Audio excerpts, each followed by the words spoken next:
Welcome to exam विवेचना। तो दोस्तों, जैसा कि आप लोगों को पता है, हम अपने चैनल पर डिस्कस कर रहे हैं एनटीए नेट हिंदी के प्रश्न पत्र को। जो ये प्रश्न पत्र है, हाल ही में ये आयोजित की गई थी, जून में ये परीक्षा उसी से संबंधित है। इसकी अब ऑफिशियल आंसर की आई है, उसी पर आधारित यहाँ पर सभी प्रश्नों को आपके समक्ष लाए हैं, ठीक है ना।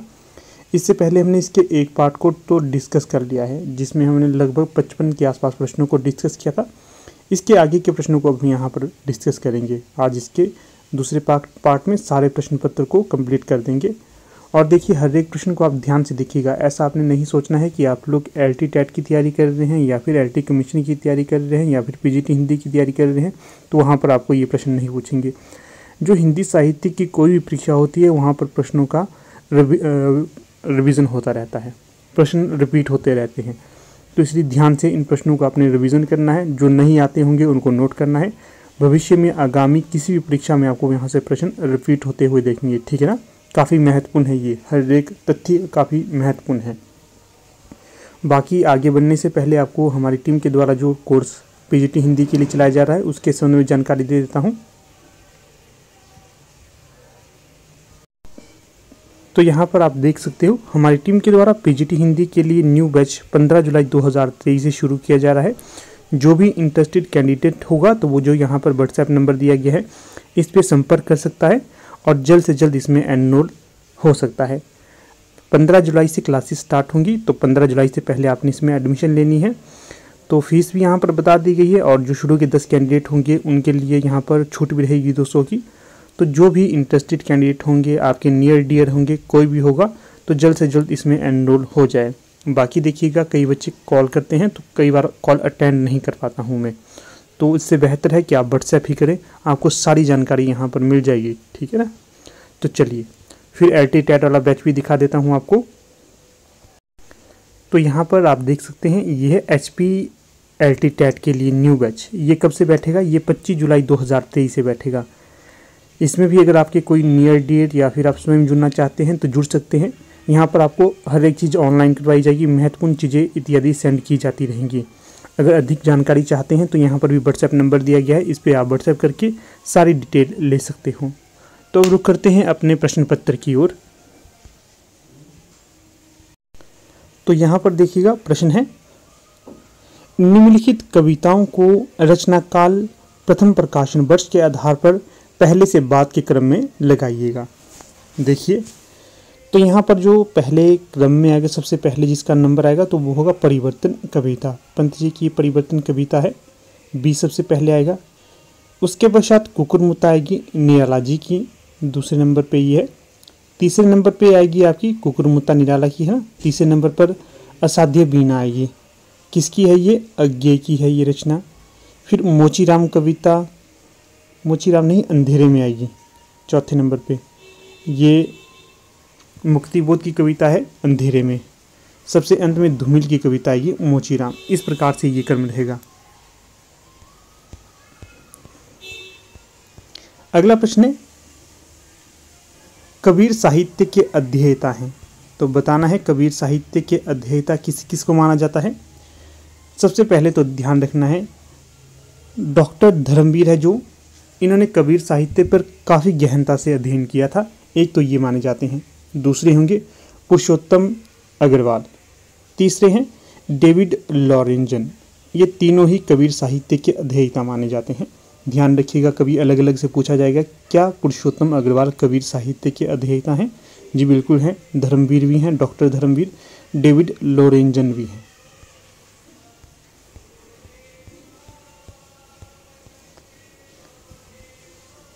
अगला प्रश्न देखिए यहाँ पर, आकारांत एक वचन पुल्लिंग संज्ञाओं के विकृत रूप का प्रत्यय क्या है? तो ये होगा ए, विकल्प बी सही होगा यहाँ। इसके पश्चात अगला प्रश्न यहाँ पर दिया गया है, निम्नलिखित विकल्पों में से सही का उत्तर चयन करना है। यहाँ पर एक तरफ कवि दिया गया है और दूसरी तरफ अध्येता दिए गए हैं। किस विद्वान के द्वारा किस कवि पर अच्छे से रिसर्च की गई है उसके संबंध में जानकारी बतलाई गई है वो। जैसे कि यहाँ पर मिलान कर लेते हैं, विद्यापति पर किसका गहन अध्ययन रहा है? तो ये शिव प्रसाद सिंह का रहा है, शिव प्रसाद सिंह का 1 का 4। फिर सूरदास पर किसका रहा है? हजारी प्रसाद द्विवेदी का। हजारी प्रसाद द्विवेदी जो अपने कबीरदास पर है, इनके ऊपर भी गहन अध्ययन करा है हजारी प्रसाद द्विवेदी ने। आप लोगों को ये भली भांति परिचित होगा कि जो नेट की तैयारी कर रहे हैं, जो आचार्य रामचंद्र शुक्ल हैं, ये एक तरह से कबीरदास को नकारते हैं, परंतु कबीरदास को किसके द्वारा निखारा गया है, किसके द्वारा इनके महत्व को उजागर किया गया है, कबीरदास के महत्व को, तो वो हजारी प्रसाद द्विवेदी के द्वारा किया गया था। ध्यान रखने योग्य बातें हैं। फिर जो बिहारी को किसने अच्छे से पढ़ा लिखा है, तो ये बच्चन सिंह हैं। फिर घनानंद, ये अपने इमरे वंगा है।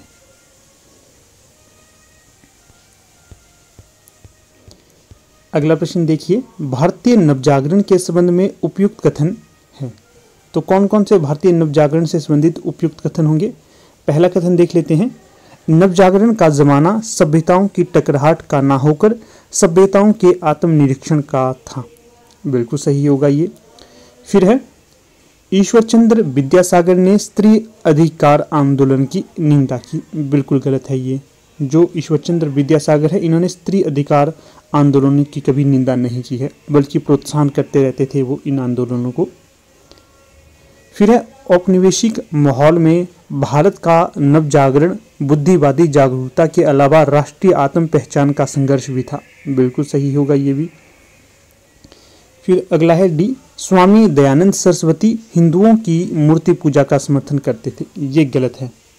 जो स्वामी दयानंद सरस्वती हैं, ये मूर्ति पूजा के खिलाफ थे। वो कहते हैं कि जो भगवान है, ये किसी एक मूर्ति के अंदर नहीं है, ये पृथ्वी के इस संसार के कण कण में समाये हुए हैं, इसलिए ये भी गलत हो जाएगा यहाँ। अंतिम कथन होगा, भारतीय नवजागरण के जनक राजा राममोहन राय को जीवन में आरंभिक काल में ही रूढ़िवादियों के प्रबल विरोध का सामना करना पड़ा। ये भी सही होगा। तो इस प्रकार से कथन ए, कथन आपका सी और कथन ई, ये तीनों सही होंगे। फिर अगला प्रश्न है, निम्नलिखित पुस्तकों को उनके प्रथम प्रकाशन वर्ष के आधार पर लगाना है। सबसे पहले कौन आई, उसके पश्चात कौन आई, देखिएगा। सबसे पहले पुस्तक आई थी इतिहास और आलोचना, 1 नंबर पर ये आएगी। फिर दूसरे नंबर पर आई थी कविता के नए प्रतिमान, 2 नंबर पुस्तक। तीसरे नंबर की पुस्तक है दूसरी परंपरा की खोज, और चौथे नंबर की पुस्तक कौन सी होगी, कविता की जमीन और जमीन की कविता। अंतिम और 5वें नंबर की पुस्तक कौन सी है, आलोचना और विचारधारा। ये इस प्रकार से क्रम रहेगा यहाँ पर।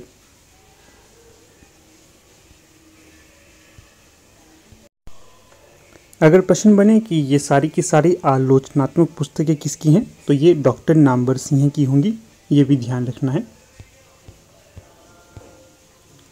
अगला जो प्रश्न है यहाँ पर दिया गया, रामचंद्र शुक्ल के अनुसार रीति ग्रंथकार कवि हैं। तो बताना है कि इनमें से कौन कौन से रीति ग्रंथकार कवि आचार्य रामचंद्र शुक्ल के द्वारा माने गए हैं। कुलपति मिश्र ये माने गए हैं, बेनी बंदीजन ये भी माने गए हैं, बख्शी हरवंश हंसराज ये भी माने गए हैं। नहीं, इन्हें नहीं माना गया है, बख्शी हंसराज को नहीं माना गया है, ये माने गए हैं आपके ग्वाल कवि। ये रीति ग्रंथकार स्वीकृत किए गए हैं आचार्य रामचंद्र शुक्ल के द्वारा, ठीक है ना। कुलपति मिश्र, बंदीजन और आपके ग्वाल कवि।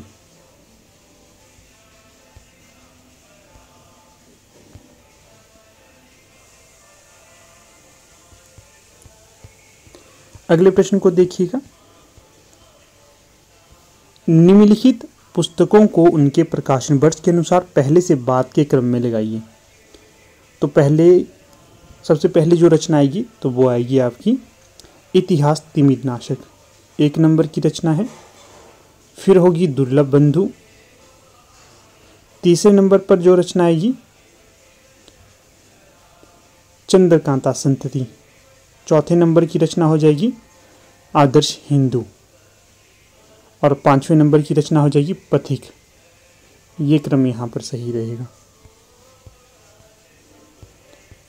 फिर अगला प्रश्न है यहाँ, संस्कृति के 4 अध्याय में तिलक के बारे में उपयुक्त बातें कौन सी हैं? तो देखिए, गीता रहस्य में तिलक जी ने सुस्पष्ट घोषणा की कि गीता के उद्देश्य निवृत्ति नहीं प्रवृत्ति का प्रतिपादन किया करते हैं। सही होगा ये। फिर दूसरा सही होगा यहाँ पर, तिलक के उपदेश तत्कालीन समय में वीरता, निर्भीकता और सच्चाई के सबसे बड़े उपदेश थे। अगला जो सत्य कथन है, तिलक जी ने बताया है कि योग का अर्थ गीता में कर्म है। तो ये 3 कथन यहाँ पर सही होंगे संस्कृति के अध्याय में तिलक जी के बारे में। और ये प्रश्न बने कि जो संस्कृति के 4 अध्याय ये किसकी रचना है? तो ये रामधारी सिंह दिनकर की रचना होगी। फिर अगला प्रश्न यहाँ पर दिया गया है, निम्नलिखित में से भारतेंदु के निबंध कौन से हैं? तो भारतेंदु के जो निबंध होंगे, वैष्णवता और भारतवर्ष, लेवी प्राण लेवी, भारतवर्ष की उन्नति कैसे हो सकती है। ये 3 जो निबंध हैं ये भारतेंदु हरिश्चंद्र के हो जाएंगे। देवनागरी लिपि के संबंध में निम्नलिखित बातें उपयुक्त हैं। कौन कौन सी उपयुक्त होंगी?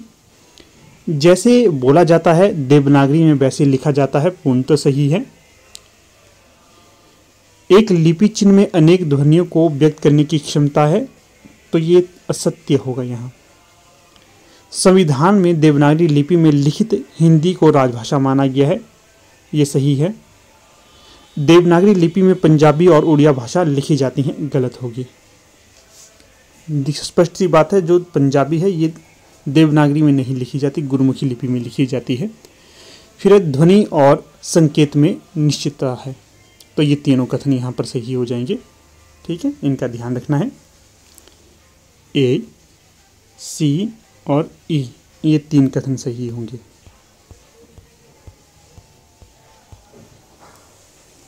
अगला प्रश्न देखिए, पुस्तकों में उद्धृत काव्य पंक्तियां और पुस्तकों को मिलाना है। जैसे कि उठ गए आज बापू हमारे, झुक गया आज झंडा हमारा, ये किस रचना से संबंधित होगा? तो ये था क्या भूलूं क्या याद करूं रचना से। फिर है सोने की थारी में जेबना परोसो, रामा जेबना न जेवे हमारा बतमा, ये कथन किससे संबंधित होगा? मूर्धहिया आत्मकथा से। फिर अगला है तुलसी गंग दो भय सुकविन के सरदार, ये किससे संबंधित कथन होगा? संस्कृति के 4 अध्याय से। फिर जीवन मंथन से निकला विष, जो तुमने पान किया, ये किससे संबंधित होगा? 12 मसीहा से। इस प्रकार से जो यहाँ पर सही विकल्प हो जाएगा विकल्प 3। देखिए, यहाँ से प्रश्न ये भी बन सकता है, संस्कृति के 4 अध्याय किसकी रचना है? ऊपर बता दिया था। अब 12 मसीहा किसकी रचना है? विष्णु प्रभाकर की। क्या भूलूं क्या याद करूं, हरिवंश राय बच्चन की हो जाएगी। मूर्धहिया ये किसकी है? डॉक्टर तुलसीराम की। फिर अगला प्रश्न है, नीचे दिए गए विकल्पों में सही का उत्तर चयन करना है। तो यहाँ पर देखिए, नाटकों में गीतों के प्रयोग के बारे में सत्य कथन है। तो कौन कौन से सत्य होंगे? अंधेर नगरी में कबाब वाला नारंगी वाला, कुंजड़िन हलवाई और ब्राह्मण गीत गाकर अपनी बात कहते हैं, तो ये गलत है, ये कथन तो ऐसा नहीं था वहाँ पर। फिर दोहा छंद का प्रयोग अंधेर नगरी और बकरी नाटकों में किया गया है, तो ये सत्य है। अगला है महाभोज आधे अधूरे और आषाढ़ का एक दिन में कोई भी पात्र गीत नहीं गाता है, तो ये भी सही होगा। फिर स्कंदगुप्त में आह वेदना मिली विदाई गीत देवसेना ने गाया है, तो ये भी सही है। फिर अंत में है भारत दुर्दशा में किताब खाना वाले दृश्य में 6 सभ्य लोग मिलकर एक गीत गाते हैं, तो ये भी गलत होगा। वो डिस्कस करते हैं, गाना वहाँ पर कोई नहीं गाया जाता है। अगला प्रश्न देखिएगा यहाँ,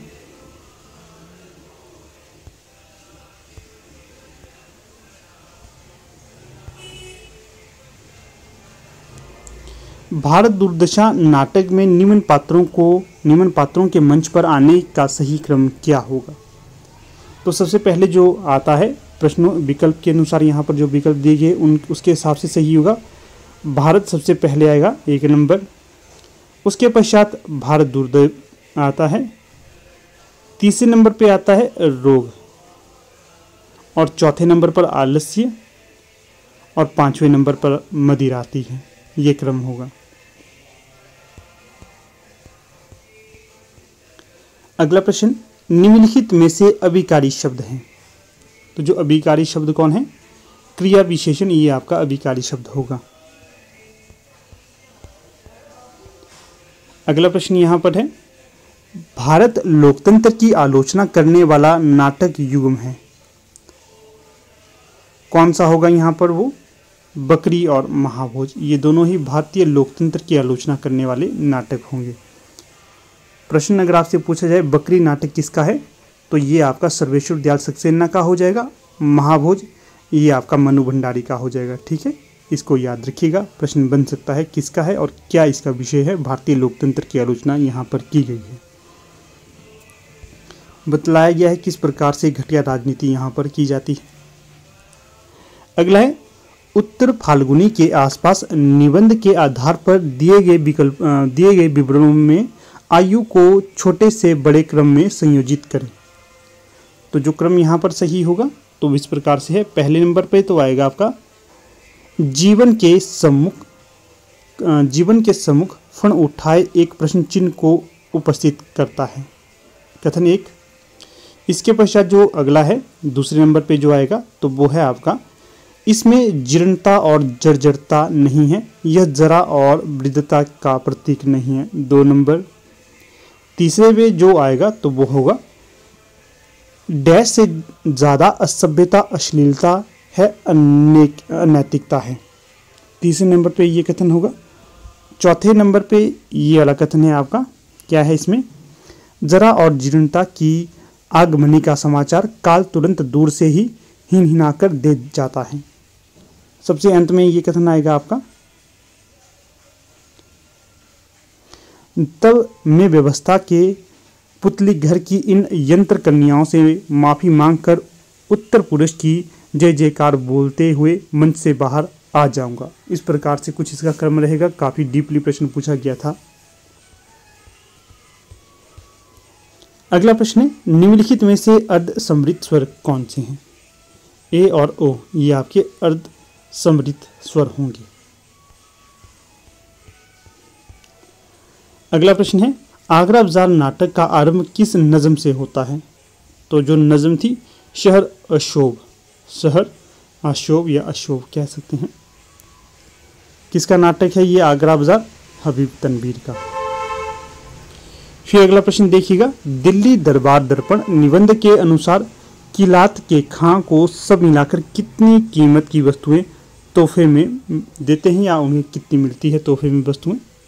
तो मूल्य होता है इनका 25,000 रुपये। अगला प्रश्न क्या है, सत्य कथन।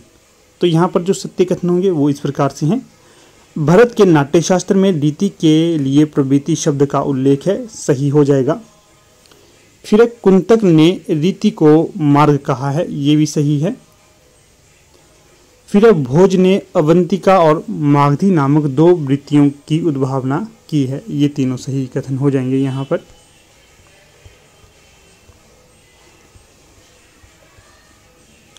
अगला प्रश्न देखिए, सूची 1 को सूची 2 के साथ मिलाना है। जो महाप्राण ध्वनि कौन सी होगी यहाँ पर? तो महाप्राण ध्वनि है आपकी ख। घोष ध्वनि कौन सी है? ज। फिर है पार्श्विक व्यंजन कौन सा माना जाता है? तो ये है त। और लोडित व्यंजन कौन सा है यहाँ पर? र। इस प्रकार से ये क्रम यहाँ पर सही हो जाएगा। अब जब आप आगे से एंटी नेट की तैयारी करेंगे तो आपको ग्रामर पर भी फोकस करना है, क्योंकि पहले देखिए जिस समय हम तैयारी करते थे, जिस समय हमारा जेआरएफ हुआ, उस समय जो ग्रामर के कम ही प्रश्न पूछे जाते थे। अब देखिए प्रश्न पत्र को देख रहा हूँ, काफ़ी ज़्यादा प्रश्न पूछे जा रहे हैं ग्रामर से, इसलिए आपको अच्छे से कोई एक ग्रामर की पुस्तक देखनी है। कामता प्रसाद गुरु की जो हिंदी ग्रामर करके काफ़ी अच्छी पुस्तक है, कामता प्रसाद गुरु। कहीं पर भी जाइएगा शॉप में, वहाँ पर नाम लीजिएगा इसका, तो उसको पढ़ के आप परीक्षा को दिए, आपके ग्रामर के सारे प्रश्न सही हो जाएंगे। अगला प्रश्न यहाँ पर है, शरद के संबंध में उपयुक्त कथन कौन कौन से हैं। पहला जो उपयुक्त होगा, शरद बचपन से डरपोक स्वभाव के थे, गलत, बहुत साहसी थे शरद बचपन से ही। दूसरा कथन क्या है, गृहस्थी से शरद का कभी लगाव नहीं रहा है, तो ये पूर्णतः सही होगा। बचपन से ही ये घर से निकल गए थे कुछ कार्य करने के लिए, अपना उच्च स्थान मनवाने के लिए। फिर शरद बाबू की रचनाओं पर ब्रिजबहू और विजया नाटक का रूपांतरण हुआ है, सही होगा ये कथन। फिर अगला जो कथन है यहाँ पर, अपने भाई की समाधि शरद के घर के पास नदी के तट पर बनाई थी, ये भी सही है। फिर शरद ने कोई वसीयतनामा नहीं लिखा था, तो ये गलत है, इनके द्वारा वसीयतनामा लिखा गया था। अगला प्रश्न देखिए यहाँ पर, रामकृष्ण और शिव के व्यक्तित्व पर किस समाजवादी चिंतक ने विचार किया है। तो ये किया गया था राम मनोहर लोहिया के। अब देखिए ये जो राम मनोहर लोहिया हो गए, जयप्रकाश नारायण हो गए, इनकी जो विचारधारा वाला पार्ट था, इससे भी प्रश्न बन रहे हैं। इसको भी आपने आगामी परीक्षा हेतु ध्यान से पढ़कर जाना है। फिर अगला प्रश्न यहाँ पर है, सूची 1 को सूची 2 के साथ सम्मिलित करना है। स्त्री पात्र को उसके पति या प्रेमी के साथ सम्मिलित करना है। जो शीला है ये किससे संबंधित रहेगी, रतन से संबंधित है। तारा ये किससे संबंधित होगी, असद से संबंधित होगी। कनक ये किससे संबंधित है, पुरी से है। उषा ये आपकी है राजेंद्र से संबंधित है। अगला प्रश्न देखिए, मालवी का केंद्र है, तो बताना है मालवी का केंद्र कहाँ माना जाता है, इंदौर में। अगला प्रश्न, तीसरी कहानी के अनुसार हीराबाई का संबंध किन 2 कंपनियों से हुआ। एक तो था मथुरा मोहन कंपनी और दूसरा रोता कंपनी। इन 2 कंपनियों से हीराबाई का संबंध रहा है। तीसरी कहानी किसकी है, रेणु जी की कहानी है ये तीसरी कसम। अगला प्रश्न, कोसी का घटवार कहानी में लक्ष्मा के संदर्भ में आए शब्द चरेऊ का क्या अर्थ है, काला चरेऊ का क्या अर्थ है, तो ये हुआ सुहाग चिन्ह। सुहाग चिन्ह। अगला प्रश्न है, मैला आंचल के अनुसार बावन दास के मृत्यु स्थल को ग्रामीणों ने क्या रूप दिया, तो ये दिया था चेत्रिया पीर का रूप दिया था ग्रामीणों ने। अगला प्रश्न है यहाँ पर, एक रूप हिंदू तुर्क दूजी दशा ना कोय, मन की दुविधा मानकर भय 102। यह कविता किस कवि की है, तो ये बनारसी दास जैन की हो जाएगी। अगला प्रश्न है, बहिष्कृत भारत पत्र का प्रकाशन किस वर्ष आरंभ हुआ था। 1927 में ये आरंभ हुआ था।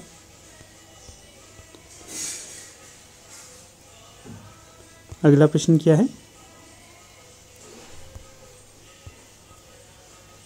इनका जीवन बर्फ की पवित्रता से पूर्ण और वन की सुगंध से सुगंधित है। कथन किसके बारे में है। सरदार पूर्ण सिंह का ये निबंध है। इसमें इन्होंने भेड़ चराने वाले के बारे में बतलाया गया है। ठीक है, इनका जीवन बर्फ की पवित्रता से पूर्ण और वन की सुगंध से सुगंधित है। अगले प्रश्न में पूछा गया है, नीचे दिए गए विकल्पों में से सही का उत्तर चयन करना है। ठीक है, सही उत्तर का चयन करना है। जो विवेकानंद के संबंध में ये कथन कहने हैं कि कौन से सही होंगे कौन से गलत होंगे। तो पहला कथन यहाँ पर दिया गया है, मजबूत बनो कायर और लिबलिबे ना बनो, साहसी बनो कायरों की ज़रूरत नहीं है। तो ये कथन तो सही हो जाएगा। दूसरा यहाँ पर दिया गया है, समूचा संसार जब तक एक साथ आगे कदम नहीं बढ़ाता तब तक कोई प्रगति संभव नहीं है। ये कथन भी सही हो जाएगा।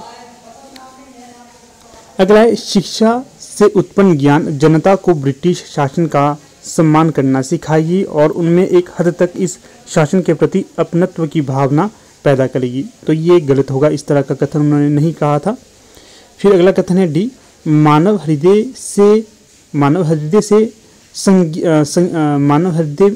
में से संगीन की नोक के बूते बुराई को हटाने में यकीन नहीं रखता है। तो ये भी गलत हो जाए कथन, ये भी सत्य नहीं होगा। अगला कथन है, समाज के सभी सदस्यों को संपत्ति, शिक्षा अथवा ज्ञान प्राप्त करने के लिए समान अवसर मिलने चाहिए। ये 3 कथन सही हो जाएंगे। ठीक है, अगला प्रश्न देखिएगा, विज्ञान और कविता पुस्तक के लेखक कौन हैं? तो ये जो पुस्तक है इसके लेखक हो जाएंगे साइंस एंड पोइट्री के I.A. रिचर्ड्स। ए सही विकल्प।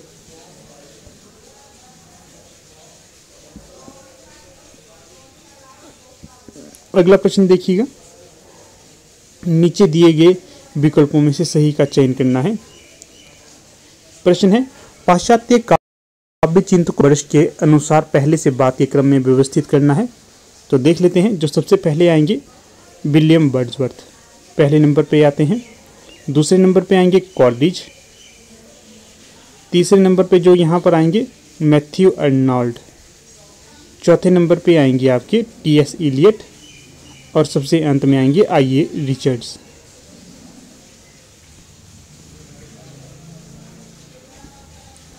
फिर अगला प्रश्न यहाँ पर दिया गया है, भोलाराम का जीव कहानी के अनुसार भोलाराम को रिटायर होने के कितने वर्ष बाद तक पेंशन ना मिली थी? तो ये होगा 5 वर्षों तक पेंशन नहीं मिली थी। फिर अगला प्रश्न है, परीक्षा गुरु उपन्यास के विविध प्रकरणों के शीर्षक हैं। तो बताइएगा कौन कौन से शीर्षक होंगे परीक्षा गुरु उपन्यास के? तो देखिए, प्रामाणिकता ये तो प्रकरण है एक, अदालत भी है और प्रेत और भय ये भी है। तो ये तीनों प्रकरण परीक्षा गुरु उपन्यास के शीर्षक के अंतर्गत आएंगे। अगला प्रश्न यहाँ पर अब ये आ गया आपके पैराग्राफ वाले। तो पूरा पैराग्राफ तो नहीं पढ़ूंगा, यहाँ पर जो जो सही होंगे उनको आपको बता देता हूँ। बाकी आप आराम से इनके पहले को पढ़कर उत्तर को सॉल्व कर सकते हो। बाकी आपने यहाँ पर इसकी आंसर की ही तो चेक करनी है, आप इजीली कर लीजिए इसे सॉल्व। पहला प्रश्न था, उपयुक्त अनुच्छेद में किस ऐतिहासिक व्यक्ति का उल्लेख नहीं है? तो जो मिल्टन है इसका उल्लेख नहीं मिलता है, बाकी मैकॉले, बायरन और मार्क्स इन तीनों का उल्लेख मिलता है।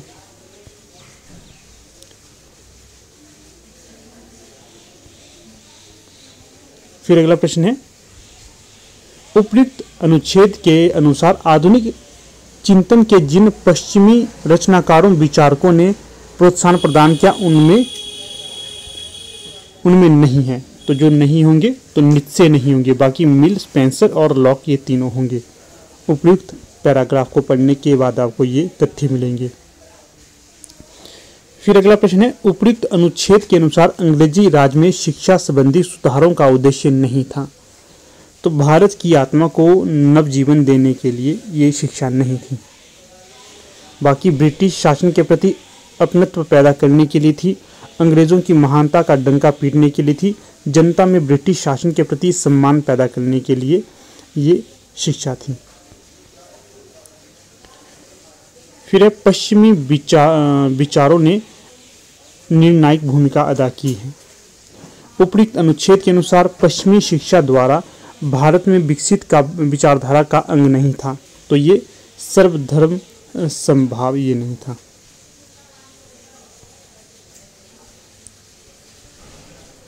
अगला जो प्रश्न है यहाँ पर, उपयुक्त अनुच्छेद के अनुसार अंग्रेजी शिक्षा से भारतीयों में जो नई चेतना जागी उसने भारतीयों पर क्या प्रभाव डाला? तो ये प्रभाव पड़ा कि भारतीयों में पश्चिम के प्रति घृणा का भाव जागृत हो गया और वो अपनी आज़ादी के लिए लड़ने को तैयार हो गए।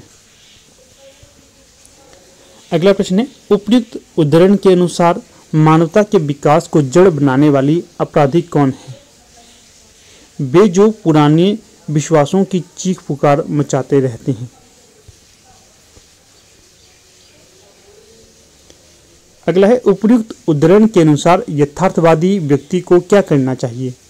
सभी प्राचीन विश्वासों को चुनौती देनी चाहिए। विकल्प ए सही होगा। अगला है, यदि पुराने विश्वास खंडित हो जाएं तो उपयुक्त उद्धरण के अनुसार यथार्थवादी व्यक्ति का पहला काम क्या होगा? तो होगा पुराने विश्वासों के स्थान पर नए दर्शन की स्थापना के लिए जगह साफ करना। विकल्प 3 यहाँ सही होगा। अगला प्रश्न है, उपयुक्त उद्धरण के अनुसार विवेकवान व्यक्ति क्या चाहेगा? विवेकवान व्यक्ति चाहेगा वातावरण को तार्किक रूप से समझना। अगला प्रश्न देखिए, उपयुक्त उद्धरण के अनुसार विकास के लिए मनुष्य को क्या करना होगा? विकास के लिए मनुष्य को प्रचलित मतों को तर्क की कसौटी से बचाना होगा। विकल्प 2 यहाँ सही होगा। तो देखिएगा दोस्तों, कुछ इस प्रकार से आज का ये हमारा लेक्चर था। मुझे पूर्ण आशा है कि आपने इसको इजीली देखा होगा। जो महत्वपूर्ण तथ्य आपको लगे होंगे उनको आपने यहाँ पर नोट किया होगा। तो अब यहाँ पर वीडियो को समाप्त करने से पहले आपको फिर से रूबरू करवाता हूँ कोर्स से संबंधित जानकारी के संबंध में। HP PGT हिंदी के लिए न्यू बैच बैठ रहा है 15 जुलाई 2023 से। जो भी आपके रिलेटिव होंगे या स्वयं आप होंगे, अगर आप तैयारी करना चाहते हैं तो यहाँ पर हमारा व्हाट्सएप नंबर दिया गया है 8193122129। यहाँ पर आप व्हाट्सएप करिए, जो भी आपकी क्वेरी होगी उसको सॉल्व करने की कोशिश की जाएगी, ठीक है। बाकी HP LT टेट के लिए भी बैच बैठ रहा है 25 जुलाई 2023 से। तो इसमें भी अगर आप लोग जुड़ना चाहते हैं तो जुड़ सकते हैं और अपनी तैयारी को सुदृढ़ कर सकते हैं। तो फिर यहाँ पर अपनी वीडियो का समापन कर लेते हैं। आप लोग वीडियो के अंत तक बने रहे, इसका बहुत बहुत धन्यवाद।